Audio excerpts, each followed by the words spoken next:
નમસ્તે મિત્રો, હું પ્રતીક પટેલ. આજે આપણે વાત કરીશું જે નવા સિલેબસ જે આવી રહ્યો છે સેમેસ્ટર 1 ની અંદર બીએસસી માં, એના વિશે આપણે થોડી વાત કરીશું અને એના પછી આપણે જઈશું level of organisation in animals. આપણે સર્વપ્રથમ આપણે જોઈએ કે આપણે શું શું સ્ટડી કરવાના છીએ. તો આ પેપરનું નામ છે CC Z0001 અને આ પેપરની અંદર આપણે નોન કોર્ડિનેટ્સ વિશે જ ભણીશું. એની અંદર પ્રોટિસ્ટા થી લઈ અને સ્યુડોસિલોમેટ્સ સુધી આપણે વાત કરીશું.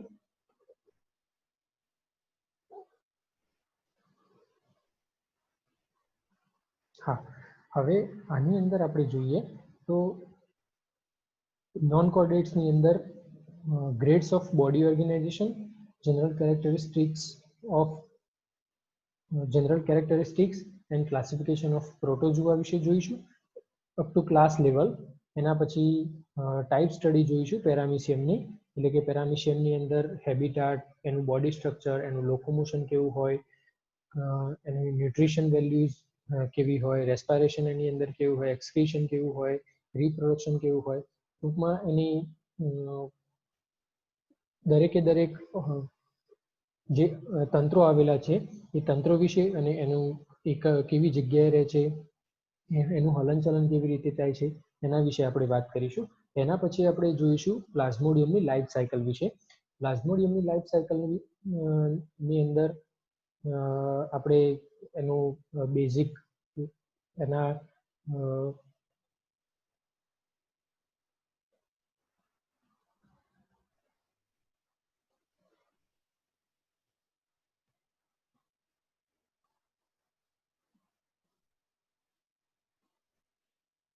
આપણે એમાં જોઈશું તો પ્લાઝ્મોડિયમ ની ટોટલી લાઈફ સાયકલ. એના પછી આપણે યુનિટ 2 ની અંદર general characteristics and classification of phylum porifera. Porifera ફાઇલમની અંદર જે આવતા જે સજીવો છે એ સજીવોની અંદર આપણે એની જનરલ કેરેક્ટરિસ્ટિક્સ શું છે અને એનું ક્લાસિફિકેશન જોઈશું. એની અંદર પણ આપણે ક્લાસ લેવલ સુધી જ જઈશું. એના પછી કેનલ સિસ્ટમ અને ટાઈપ્સ ઓફ સ્પેક્યુલ્સ ઇન સ્પોન્જીસ, એટલે જે વાદળી છે વાદળીની અંદર એની કેનાલ સિસ્ટમ કેવી રીતે સ્ટ્રક્ચર થાય છે એના વિશે આપણે વાત કરીશું. એના પછી નિડારિયા ફાઇલમની વાત કરીશું. નિડારિયા ફાઇલમની અંદર એના કેરેક્ટરિસ્ટિક્સ અને એનું ક્લાસિફિકેશન જોઈશું. એના પછી ફરીથી આની અંદર એક ટાઈપ સ્ટડી આવેલી છે. ટાઈપ સ્ટડીની અંદર આમાં આપણે હાઇડ્રા વિશે સ્ટડી કરીશું.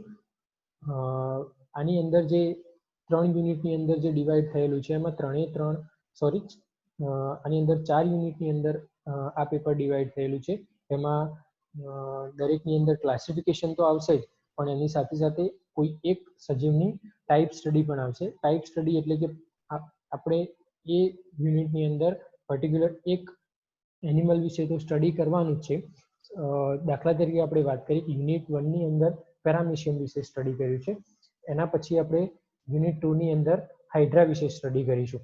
હવે યુનિટ 3 ની અંદર વાત કરીએ તો એની અંદર આપણે ફાઇલમ પ્લેટીહેલ્મિન્થીસ વિશે એના કેરેક્ટરિસ્ટિક્સ ને એ બધું જોઈશું. એના પછી ફેસિયોલા હિપેટિકા, એટલે કે ફેસિયોલા જે એનિમલ છે એની અંદર આપણે જોઈશું કે કેવી રીતે એની હેબિટ કેવી છે, હેબિટાટ કેવી છે, એનું structure, digest system, respiratory, excretion, nervous system, reproduction system, આ દરેકે દરેક વસ્તુની સ્ટડી આપણે એના ટાઈપ સ્ટડીની અંદર કરીશું.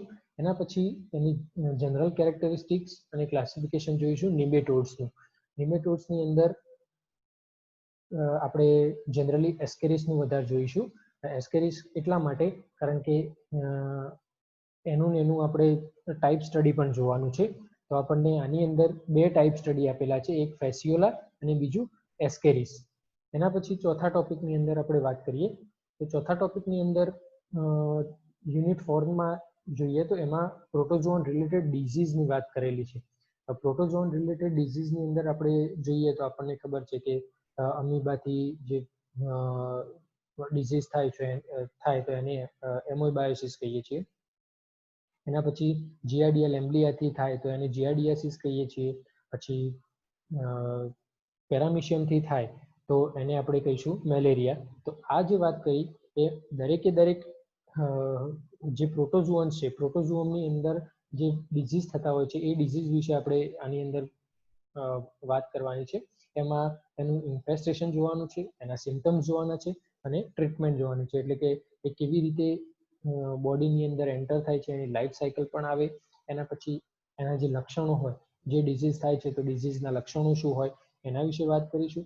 અને એના પછી એની ટ્રીટમેન્ટ કેવી રીતે કરવી તો એ પણ આ ટોપિક આ યુનિટની અંદર આપણે જોઈ લઈશું. એના પછી આપણે વાત કરીએ તો કોરલ અને કોરલ રીફ્સ. તો આ જે કોરલ અને કોરલ રીફ્સ છે એ બેઝિક તમને સમજાવી દઉં તો એક વોટર હેબિટાટ અને ટેરેસ્ટેરિયલ હેબિટાટ, આ બંનેની અંદર જો વાત કરીએ તો આ બંનેને જોડતી કડી કહેવામાં આવે તો આ એક કોરલ છે. અને એ કોરલના લીધે જે સમુદ્રની અંદર જે એનું જે સેલિનિટી છે એ સેલિનિટી મેન્ટેન રહેતી હોય તો આ કોરલ રીફ્સના લીધે રહેતી હોય છે.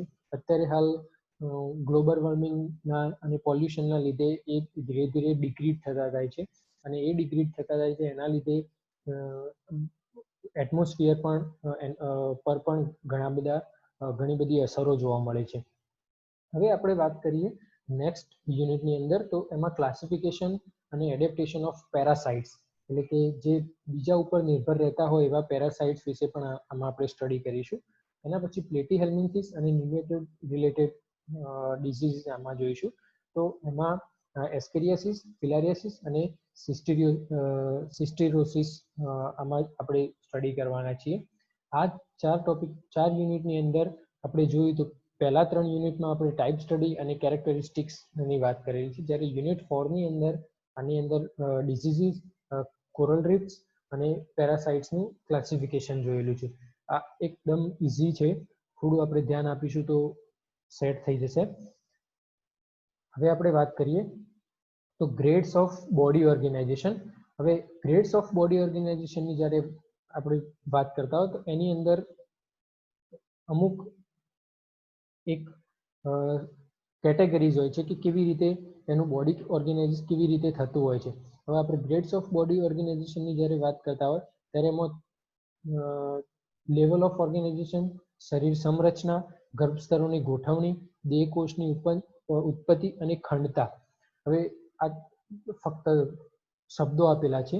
હવે આપણે આગળ વાત કરીએ તો ફક્ત શબ્દોની અંદર આપણે જોઈએ તો એમાં પહેલું આપણે વાત કરીએ તો લેવલ ઓફ ઓર્ગેનાઇઝેશન, એટલે કે આપણી જે હ્યુમન બોડી છે અથવા તો કોઈ પણ એનિમલની બોડી હોય તો એની અંદર એનું સ્ટ્રક્ચર કેવી રીતે તૈયાર થતું હોય. સપોઝ આપણે વાત કરીએ તો એક બેઝિક આપણે કેટની અથવા તો ડોગની વાત કરીએ તો એની અંદર બેઝિક સૌથી પહેલા શું હોય તો એટમ્સ હોય. એટમ્સ એકબીજા સાથે જોડાઈ એક સેલ ક્રિએટ કરે, એટલે કે એની અંદર સેલ્યુલર લેવલ ઓફ ઓર્ગેનાઇઝેશન થયું. બરાબર, એના પહેલા એટોમિક લેવલ ઓફ ઓર્ગેનાઇઝેશન થયું. તો એટોમિક લેવલ ઓફ ઓર્ગેનાઇઝેશન થાય, એના પછી થશે સેલ્યુલર લેવલ ઓફ ઓર્ગેનાઇઝેશન, એના પછી ટિશ્યુ લેવલ ઓર્ગેનાઇઝેશન, એના પછી ઓર્ગન લેવલ ઓર્ગેનાઇઝેશન, એના પછી ઓર્ગેનિઝમ ઓર્ગેનાઇઝેશન અને પછી સ્પીસીઝ લેવલ ઓર્ગેનાઇઝેશન. તો આવી રીતે અલગ અલગ સ્ટ્રક્ચર ક્રિએટ થતા હોય છે.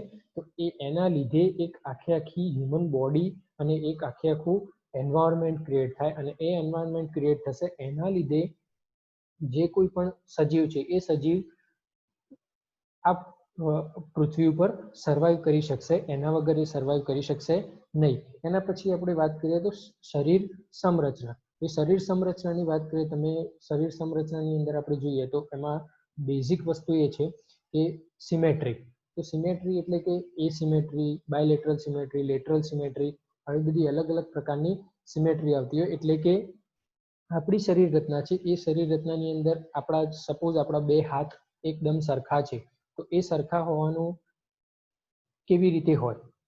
પછી આપણા બે પગ સરખા છે તો એ કેવી રીતે આપણું શરીર તૈયાર થયું. એના પછી આપણે બીજા કોઈ એનિમલની વાત કરીએ તો અમીબા છે.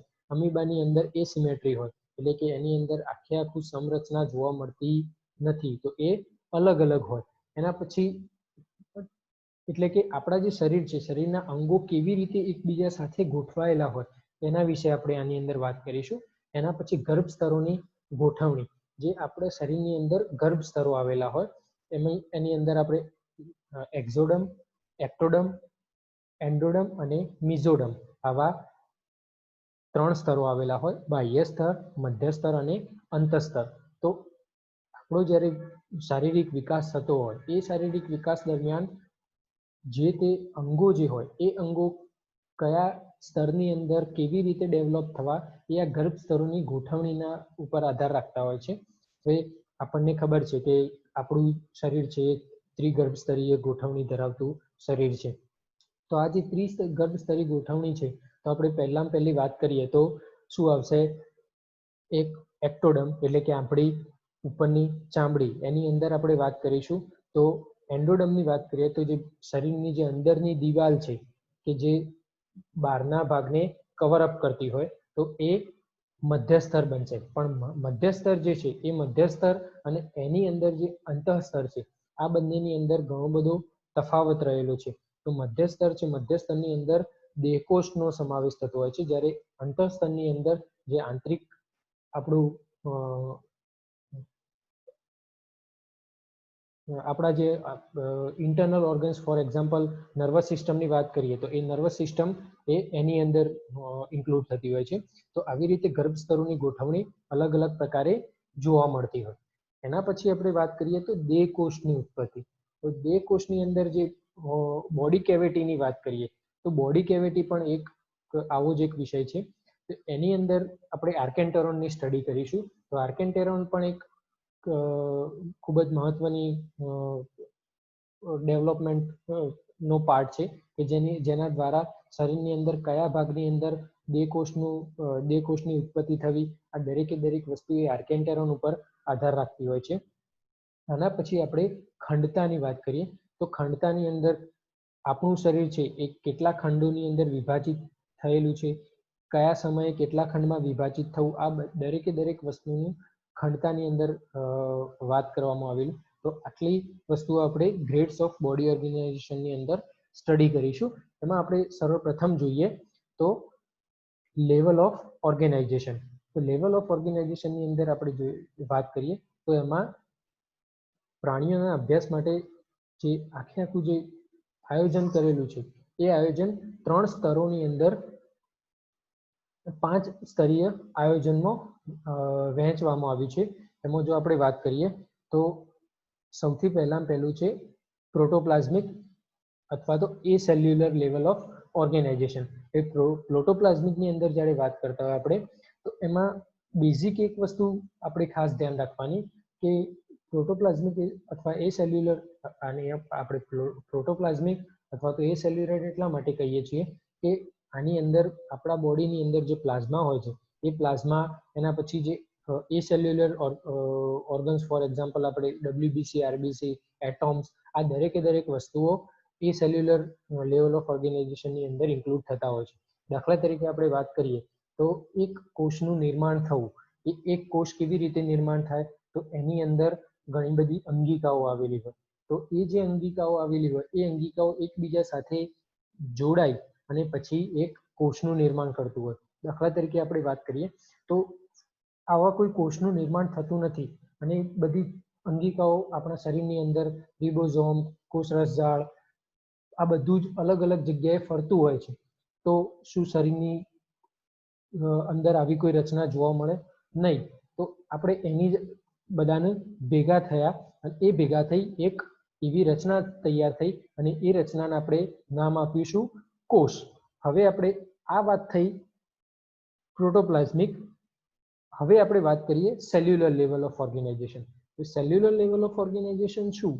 તો આપણને ખબર છે કે ફક્ત એક કોષ જે થી આપણા શરીરની અંદર કંઈ થવાનું નથી. જો શરીરની અંદર ફક્ત એક જ કોષ હોય તો દરેકે દરેક જે ચયાપચય ક્રિયાઓ છે, મેટાબોલિક ક્રિયાઓ છે, દરેકે દરેક ક્રિયાઓનું આપણા બોડીની અંદર પ્રોપર મેનેજમેન્ટ થઈ શકે નહીં.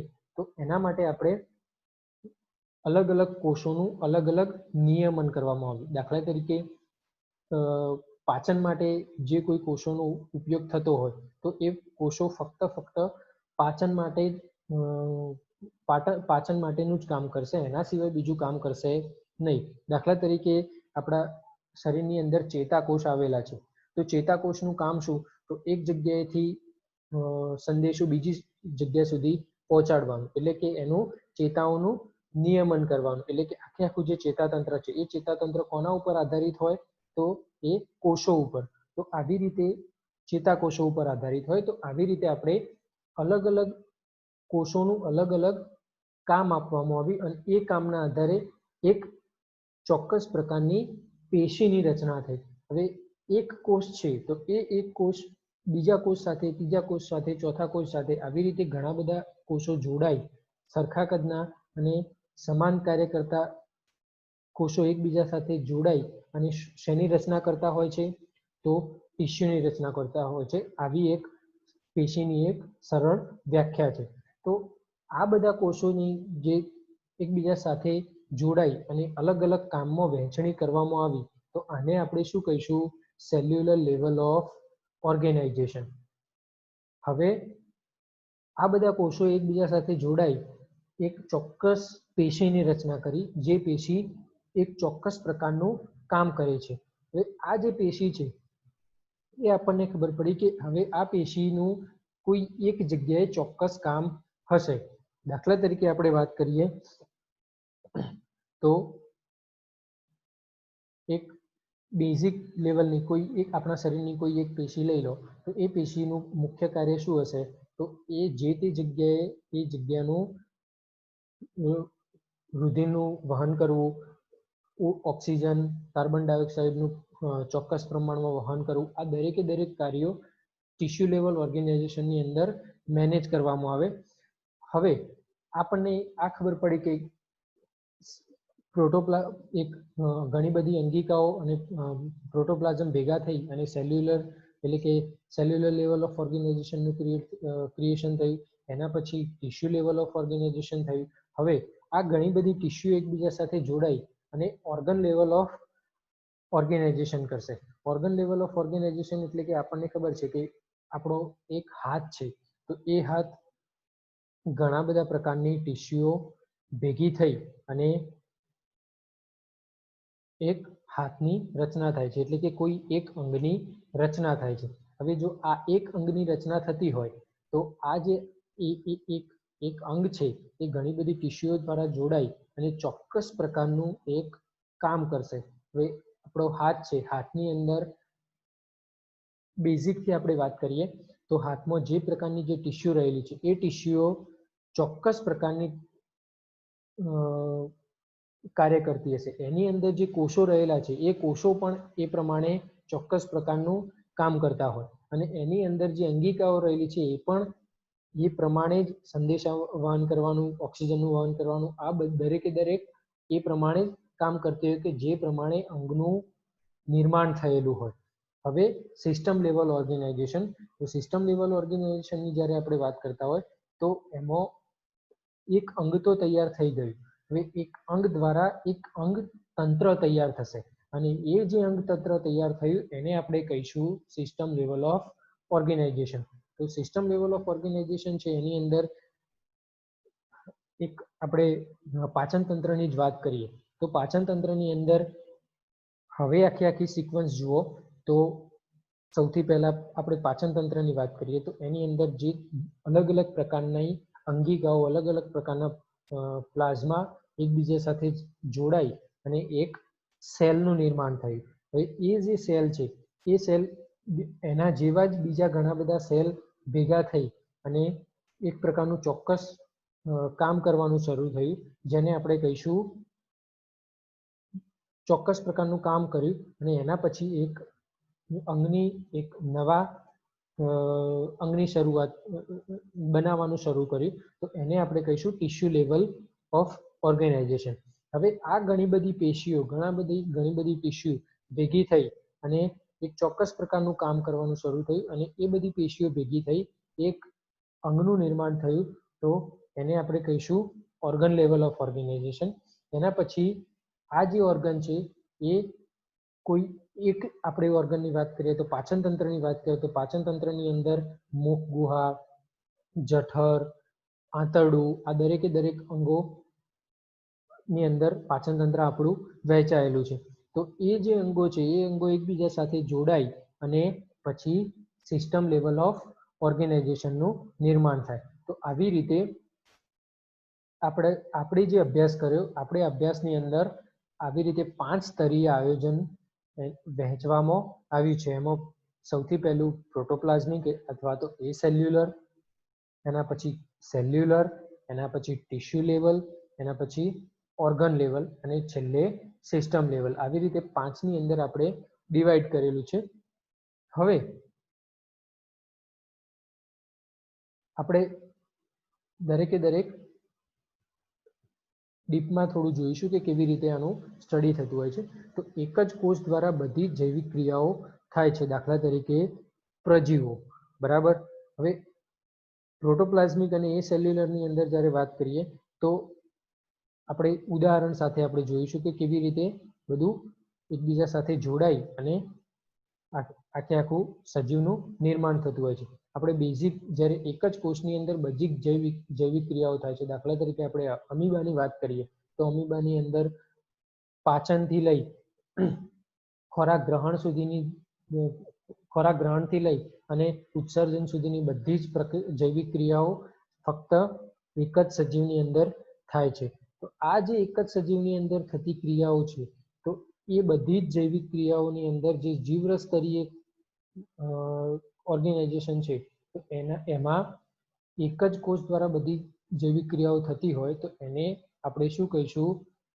ઓર્ગન એ સેલ્યુલર લેવલ ઓફ ઓર્ગેનાઇઝેશન, બરાબર. એમાં એક્ઝામ્પલ છે પ્રજીવો. હવે સજીવોની અંદર આપણે વાત કરીએ, કેટલાક સજીવોમાં કોષરસીય ગોઠવણી કે અંગિકાઓ દ્વારા પણ નિશ્ચિત કરવામાં આવે છે. એટલે મેં વાત કરી એમ કે ઘણી બધી અંગિકાઓ એકબીજા સાથે જોડાઈ અને કોષરસીય ગોઠવણી થાય અને એ ગોઠવણીના આધારે એ પર્ટિક્યુલર જે કોષ તૈયાર થયો એ કોષની અંદર એક જ કોષ દ્વારા બધું આખા જે બધી અલગ અલગ કાર્યો છે એ કાર્યો એની અંદર નિયમિત રીતે કામ કરતા હોય છે. તો આની અંદર આપણે એક્ઝામ્પલની અંદર વાત કરીએ તો પેરામિશિયમ છે. હવે કોષ સ્તરીય ઓર્ગેનાઇઝેશન આપણે જોઈશું, ગોઠવણી જોઈશું. તો એની અંદર સેલ્યુલર લેવલ ઓફ ઓર્ગેનાઇઝેશનની અંદર સૌથી પ્રથમ આપણે વાત કરીએ તો સેલ્યુલર લેવલ ઓફ ઓર્ગેનાઇઝેશનમાં પહેલું શું હોય તો સજીવ બહુકોષીય હોય. એના પછી બીજું કે બધા જ કોષો સ્વતંત્ર રીતે કામ કરતા હોય. આ સેલ્યુલર લેવલની વાત કરી છે. હવે જ્યારે આપણે ટિશ્યુ લેવલની અંદર વાત કરીશું તો એ જે ટિશ્યુ લેવલમાં બધા જ કોષો શું કરશે? એકબીજા સાથે જે સરખું કામ કરતા હોય એ સરખું કામ કરતા કોષો અને સમાન કદવાળા કોષો એ એકબીજા સાથે જોડાશે અને એક નવી રચના તૈયાર કરશે જેને આપણે શું કહીશું? પેશી. અત્યારે હાલ આપણે કોષ સ્તરીય ગોઠવણીની વાત કરીએ તો એમાં સૌથી પ્રથમ સજીવ બહુકોષીય હશે, કોષો સ્વતંત્ર રીતે કામ કરતા હશે, કોષો વચ્ચે કામની વહેંચણીનો અભાવ હશે. એના પછી શરીર સપાટી દ્વારા શ્વસન, ઉત્સર્જન જેવા કાર્યો થતા હોય. હવે આની અંદર આપણે કોષો વચ્ચે કામની વહેંચણી શરૂઆતની અંદર હોતી નથી. જો કોષો વચ્ચે જો કામની વહેંચણી હશે તો એક કોષો વચ્ચેની કામની વહેંચણી થઈ જશે તો એને આપણે શું કહીશું? Tissue level of organisation. હવે એ પેશીય ગોઠવણી કહીશું, પણ અત્યારે હાલ કોષો વચ્ચે કોઈ કામની ગોઠવણી ન હોવાના લીધે આને આપણે કોષ સ્તરીય ગોઠવણી કહીશું. હવે આની અંદર સપાટી દ્વારા શ્વસન અને ઉત્સર્જન જેવા કાર્યો થતા હોય છે. તો આની અંદર જે બાહ્ય સપાટી હોય શરીરની એના દ્વારા શ્વસન અને ઉત્સર્જન જેવા કાર્યો જોવા મળતા હોય. એના પછી આપણે આનું એક્ઝામ્પલ છે તો એ વાદળી અને મેસોઝોન્સ છે. વાદળીની અંદર આપણને ખબર છે કે એની જે બાહ્ય સપાટી હોય બાહ્ય સપાટી દ્વારા એની શરીરનું શ્વસનની પ્રક્રિયા થતી હોય છે. એના પછી ટિશ્યુ લેવલ ઓફ ઓર્ગેનાઇઝેશન. તો ટિશ્યુ લેવલ ઓફ ઓર્ગેનાઇઝેશનની અંદર જે બહુકોષીય સજીવોની અંદર કામની વહેંચણી થતી હોય. હવે બહુકોષીય સજીવો એટલે કે એક કોષ, એક પર્ટિક્યુલર એક શરીર છે, એ શરીરની અંદર ઘણા બધા કોષો એકબીજા સાથે સંકળાય અને એક ચોક્કસ રચના તૈયાર કરતા હોય છે, જેને આપણે શું કહીશું? પેશી. તો આ પેશીની અંદર ઘણા બધા કોષોની અંદર કામની શું થતી હોય? વહેંચણી થતી હોય. હવે આના સિવાય આપણે બીજું જોઈશું કે ટિશ્યુ લેવલ ઓફ ઓર્ગેનાઇઝેશન હોય તો એની અંદર ત્રિગર્ભ સ્તરીય શરીર આવેલું હોય છે. ત્રિગર્ભ સ્તરીય શરીર એટલે કે એની અંદર બાહ્ય સ્તર, મધ્ય સ્તર અને અંતઃસ્તર આવા 3 સ્તરો આવેલા હોય. એના પછી એ અદેહકોષ્ઠી હોય. અદેહકોષ્ઠી એટલે એની અંદર દેહકોષ્ઠ જોવા મળતી નથી. દેહકોષ્ઠ શું છે એ આપણે આગળના ટોપિકની અંદર જોઈશું. એના પછી દ્વિપાર્શ્વીય સમરચના ધરાવતું હોય એટલે કે બાયલેટરલ સિમેટ્રી એની અંદર જોવા મળતું હોય. બાયલેટરલ સિમેટ્રી વિશે પણ આપણે પછી જોઈશું કે બાયલેટરલ સિમેટ્રી શું, કોને કહેવાય અને સિમેટ્રી શું છે. આ મોટે ભાગે કેવા સજીવોની અંદર જોવા મળતું હોય? તો કોષ્ઠાંતરી સજીવોની અંદર જોવા મળતું હોય છે. એના પછી ઓર્ગન લેવલ ઓફ ઓર્ગેનાઇઝેશન. તો આપણે જેમ વાત કરીએ એમ કે પેશીઓના સુયોજન દ્વારા અંગોની રચના ધરાવતા પ્રાણીઓ એટલે કે ઘણી બધી પેશીઓ એકબીજા સાથે સુઆયોજન કરી એક અંગની રચના કરતા હોય છે. જો આવા અંગની રચના થતી હોય અને એની અંદર પછી ચોક્કસ પ્રકારનું નિયમન થતું હોય તો એને આપણે શું કહીશું? Organ level of organisation. એના પછી પેશીઓમાં સુઆયોજન આ કેવા સજીવોની અંદર જોવા મળતું હોય? તો ત્રિગર્ભ સ્તરીય સજીવોની અંદર જોવા મળે. એના પછી અદેહકોષ્ઠી એટલે એની અંદર દેહકોષ્ઠ જોવા મળતી નથી. ઓર્ગનની અંદર દેહકોષ્ઠ જોવા મળતી નથી. હા, તંત્ર હોય તો તંત્રની અંદર દેહકોષ્ઠ જોવા મળે, પરંતુ ઓર્ગનમાં દેહકોષ્ઠ જોવા મળતી નથી. એના પછી દ્વિપાર્શ્વીય સમરચના ધરાવતા હોય એટલે કે એની અંદર બાયલેટરલ સિમેટ્રી જોવા મળતી હોય. હવે કેવા આના આપણે વાત કરીએ તો ચક્ષુબિંદુ, સૂંઢ, ચૂસકો, જનનપિંડો આ બધાને આપણે શેની અંદર ઇન્ક્લુડ કરીશું? તો ઓર્ગન લેવલ ઓફ ઓર્ગેનાઇઝેશન અથવા અંગ સ્તરીય ગોઠવણીની અંદર આને આપણે ઇન્ક્લુડ કરીશું.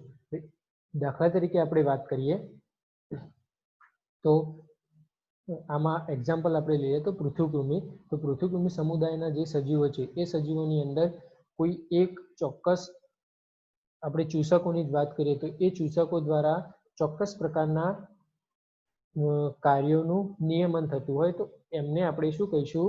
Organ level of organisation. હવે આપણે સિસ્ટમ લેવલ ઓફ ઓર્ગેનાઇઝેશન એટલે કે તંત્ર સ્તરીય ઓર્ગેનાઇઝેશનની આપણે તંત્ર સ્તરીય ગોઠવણીની વાત કરીશું. તો તંત્ર સ્તરીય ગોઠવણીમાં ચોક્કસ અવયવોના સંકલનથી તંત્રની રચના થાય. એટલે કે જે આપણે અંગોની વાત કરી એ અંગો અથવા અવયવો એકબીજા સાથે સંકળાય અને એક ચોક્કસ પ્રકારના તંત્રની રચના કરતા હોય છે, જેને આપણે શું કહીશું? પાચન તંત્ર, શ્વસન તંત્ર અથવા તો ચેતાતંત્ર. આ એક ઉદાહરણો છે કે આપણે દાખલા તરીકે શ્વસન તંત્રની અંદર વાત કરીએ તો એની અંદર ફેફસા, નાસિકા કોટર, આ બધી વસ્તુ, શ્વાસનળી, આ બધી વસ્તુ એની અંદર ઇન્ક્લુડ થતી હોય તો આ બધી એકબીજા સાથે જોડાઈ અને એક ચોક્કસ પ્રકારનું તંત્રનું નિર્માણ કર્યું, જેને આપણે શું કહીએ? શ્વસન તંત્ર. તો આ તંત્ર સ્તરીય ગોઠવણી આવી રીતે થતી હોય. એના પછી સૌથી ઉચ્ચ કોટીનું આયોજન આ કહેવાય છે.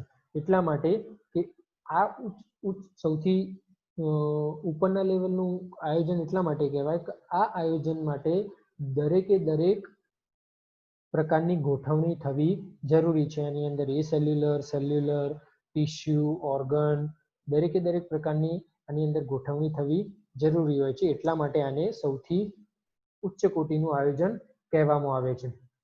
આના પછી સૂત્રકૃમિથી બાકીના બધા જ સજીવો એટલે કે સૂત્રકૃમિ સમુદાયના પછીના જેટલા પણ સજીવો છે એ બધા જ સજીવોની અંદર તંત્ર સ્તરીય ગોઠવણી જોવા મળતી હોય છે. તો આટલી આપણને વાત ખબર પડી કે ટોટલ 5 પ્રકારનું આની અંદર સ્તરીય આયોજન ગોઠવવામાં આવ્યું છે. 1 પ્રોટોપ્લાઝમિક અથવા તો એસેલ્યુલર, 2 cellular, 3 tissue level, 4 organ level અને 5 સિસ્ટમ લેવલ. આટલી વસ્તુ આપણને ખબર પડી. હવે આપણે નેક્સ્ટ જે ટોપિકની અંદર વાત કરવા જવાના છીએ એ સિમેટ્રી, એ આપણે નેક્સ્ટ લેક્ચરની અંદર જોઈ લઈશું.